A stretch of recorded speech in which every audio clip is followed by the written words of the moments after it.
నమస్తే, welcome to our channel. నేను మీ సిరి.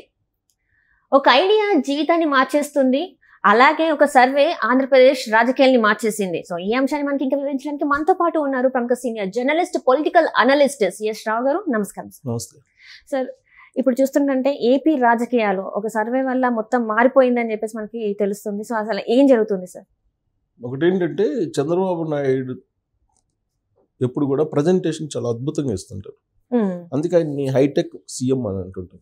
ఇప్పుడు ఉమ్మడి ఆంధ్రప్రదేశ్లో సాంకేతిక పరంగా పరుగులు పెట్టడానికి కారణం ఏంటంటే ఆయనకు ఉన్నటువంటి స్కిల్. అక్కడి నుంచి స్కిల్ డెవలప్మెంట్ అనేది వచ్చింది. చంద్రబాబు నాయుడు ఆధ్వర్యంలోనే ఐటీ సెక్టర్ పరుగులు పెట్టింది. ఆయన ఆద్యుడని నేను చెప్పను, కానీ ఆ రోజున అన్ని రాష్ట్రాల్లో ఉన్నటువంటి వెసులుబాటు ఏవైతే ఉన్నాయో ఐటీ సెక్టర్కి అన్ని రాష్ట్రాలకు ప్రాధాన్యత ఇస్తూ వస్తున్నటువంటి క్రమంలో వచ్చినటువంటి అవకాశాన్ని ఒడిసి పట్టుకున్నటువంటి సీఎం ఎవరైనా అంటే చంద్రబాబు నాయుడు.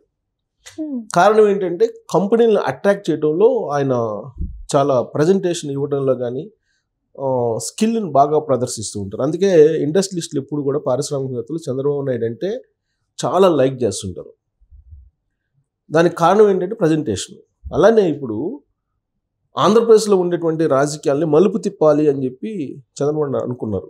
కారణం ఏంటంటే ఇప్పుడు ఉన్నటువంటి ప్రభుత్వం ప్రజా వ్యతిరేక విధానాలకి పాల్పడుతుంది, ప్రజల్ని బాధపడుతుంది, రాష్ట్రాన్ని అప్పుల పాలు చేస్తుంది, మరో శ్రీలంక మారుస్తుంది, మరొక ఉత్తర కొరియాగా మారుస్తుంది.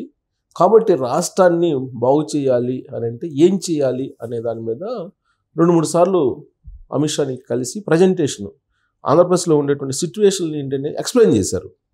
అయినప్పటికీ కూడా వాళ్ళు తొలి రోజుల్లో పెద్దగా పట్టించుకోలేదు. ఎప్పుడైతే చంద్రబాబు నాయుడు G20కి సంబంధించినటువంటి మీటింగ్కి ఇన్పుట్స్ ఇచ్చారో అప్పుడు, ఆ తర్వాత డిజిటలైజేషన్కి సంబంధించి నరేంద్ర మోడీ కరోనా సమయంలో బాగా కసరత్తు చేసిన సమయంలో ఇన్పుట్స్ తీసుకున్నారు. భారతదేశంలో ఉన్నట్టు అన్ని పార్టీలకు సంబంధించిన లీడర్లు అలాగే సీనియర్లతోటి చంద్రబాబు నాయుడు ఇచ్చినటువంటి ఇన్పుట్స్ తోటి మిస్మరైజ్ అయిపోయారు. ఇది ఒకటి. 2, ఎంత మిస్మరైజ్ అయినప్పటికీ కూడా ఫక్తు రాజకీయాలు నడుపుతుంటారు నరేంద్ర మోడీ అలాగే అమిత్ షా. అయితే చంద్రబాబు నాయుడిని దగ్గరకు తీసుకున్నందువల్ల లాభం ఏంటి అని ఆలోచిస్తారు వాళ్ళు. చంద్రబాబు నాయుడు కాదు, ఎవరినైనా దగ్గరకు తీసుకోవాలన్నా లేదా దూరం పెట్టాలన్నా దానికి ఒక లాజిక్ ఉంటుంది వాళ్ళిద్దరికి. గత 10 ఏళ్ల నుంచి మనం చూస్తున్నాం అన్ని రాష్ట్రాల్లో ఏం జరుగుతుంది, ఏం చేస్తున్నారు వీళ్ళు అనేది. సో ఫక్తు రాజకీయాల కోణం నుంచే చూస్తూ ఉంటారు వాళ్ళు. సో చంద్రబాబు నాయుడిని దగ్గరకు తీసుకున్నందువల్ల వచ్చే బెనిఫిట్ ఏంటి అనే ఆలోచనలో ఉన్నప్పుడు ఒక సర్వే బయటకు వచ్చింది.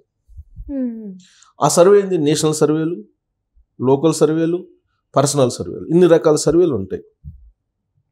సో లోకల్ సర్వేలు అంటే ఆంధ్రప్రదేశ్లో చేసినటువంటి సర్వేలు. పర్సనల్ సర్వే అంటే వాళ్ళు బీజేపీ వాళ్ళు చేసుకున్నటువంటి సర్వేలు. నేషనల్ సర్వే అంటే నేషనల్ మీడియా చేసేటువంటి సర్వేలు. వీటన్నిటినీ కలిపి ఒక చోట పెట్టి చూసుకొని రాబోయేటువంటి రోజుల్లో చంద్రబాబు నాయుడు అధికారంలో రాబోతున్నారు, అక్కడ 25 ఎంపీలకి 25 గెలుచుకోబోతున్నారు అనేటువంటి ఒక సర్వే రిపోర్ట్స్ వచ్చిన తర్వాత 25 కాకపోయినప్పటికీ 20 అయినా గెలుస్తారు కదా, 23 అయినా గెలుస్తారు కదా అనేటువంటి ఉద్దేశంతో అమిత్ షా చంద్రబాబు నాయుడికి గాలం వేశారు. అందుకే అమిత్ షా ఇటీవల కాలంలో చంద్రబాబు నాయుడు కలిసినప్పుడు ఆయన చెప్పినటువంటి అంశం ఏంటంటే తన దగ్గర ఉన్నటువంటి సర్వేల ద్వారా ఆంధ్రప్రదేశ్లో 25కి 23 స్థానాల్లో తెలుగుదేశం పార్టీ గెలవబోతుంది అని చెప్పి ఆ రోజే ఆయన అక్కడికి వెళ్ళినటువంటి వాళ్ళతోటి అభిప్రాయాన్ని పంచుకున్నట్టు తెలుస్తుంది.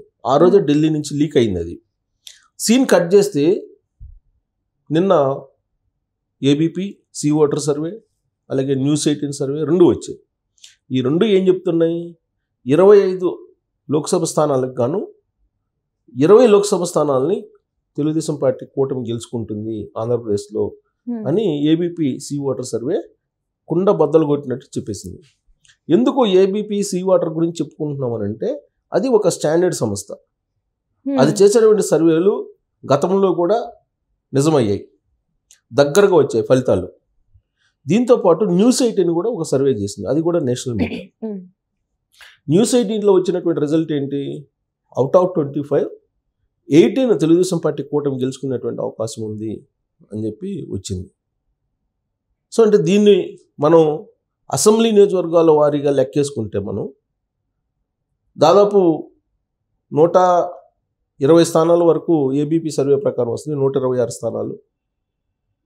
న్యూస్ 18 దాని ప్రకారం అయితే 110 అరౌండ్ వచ్చే అవకాశం ఉంది. అంటే ప్రభుత్వం ఎట్టి పరిస్థితుల్లో కూడా తెలుగుదేశం పార్టీ ఏర్పాటు చేస్తుంది, చంద్రబాబు నాయుడు ఏర్పాటు చేయబోతున్నారు అనేది సర్వేల యొక్క సారాంశం. లోకల్ సర్వేల్లో కూడా మెజారిటీ సర్వేలు అదే చెప్తూ ఉన్నాయి. అలాగే వాళ్ళు పర్సనల్ సర్వేలో కూడా 23 వస్తాయని చెప్పి చెప్తున్నారు. వేరే బీజేపీ పర్సనల్ సర్వేలో ఎవరు అమిత్ షా చేయించుకున్న సర్వే. కేంద్ర నిఘా సంస్థలు కానీ రాష్ట్ర నిఘా సంస్థలు కానీ నిత్యం రాజకీయపరమైనటువంటి నివేదికలు ఇస్తూనే ఉంటాయి. చేసే పని అవి.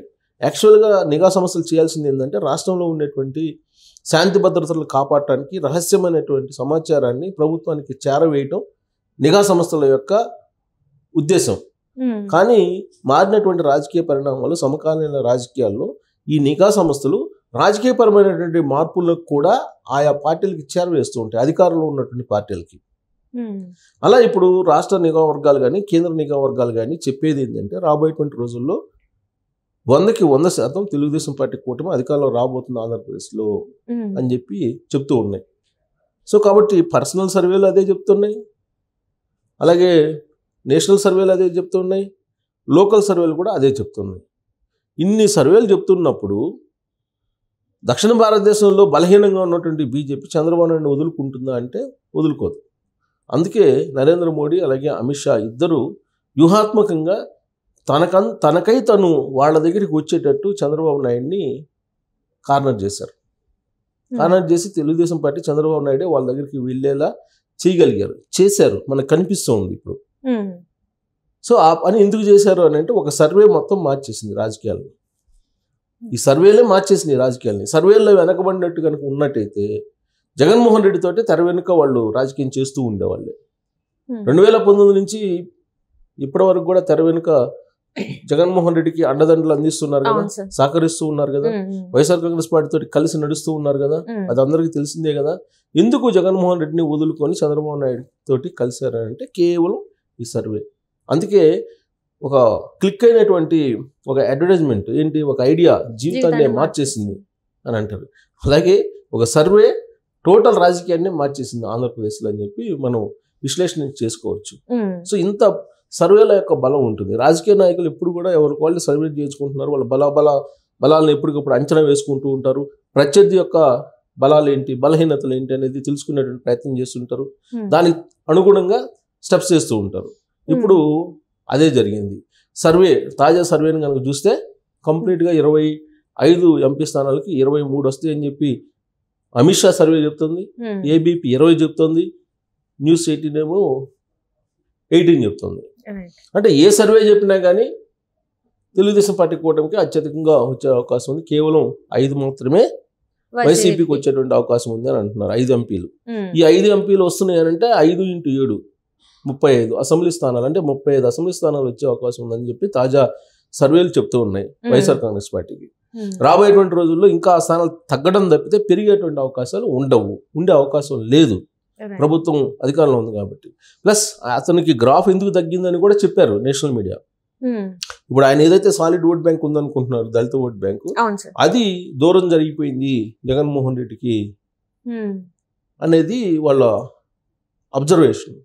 కాబట్టి రాబోయేటువంటి రోజుల్లో చంద్రబాబు నాయుడు బీజేపీ వాళ్ళు కలిసి వెళ్ళడానికి ఈ సర్వేనే కారణము. సో ఈ ఒక సర్వే మొత్తాన్ని మార్చింది. ప్లస్ ఈ వచ్చినటువంటి ఫలితాలను ప్రజెంటేషన్ చేయడంలో చంద్రబాబు నాయుడు ఎలాగో ఎక్స్పర్ట్ కాబట్టి వాళ్ళని మిస్మరైజ్ చేయగలిగారు. Right, thank you so much.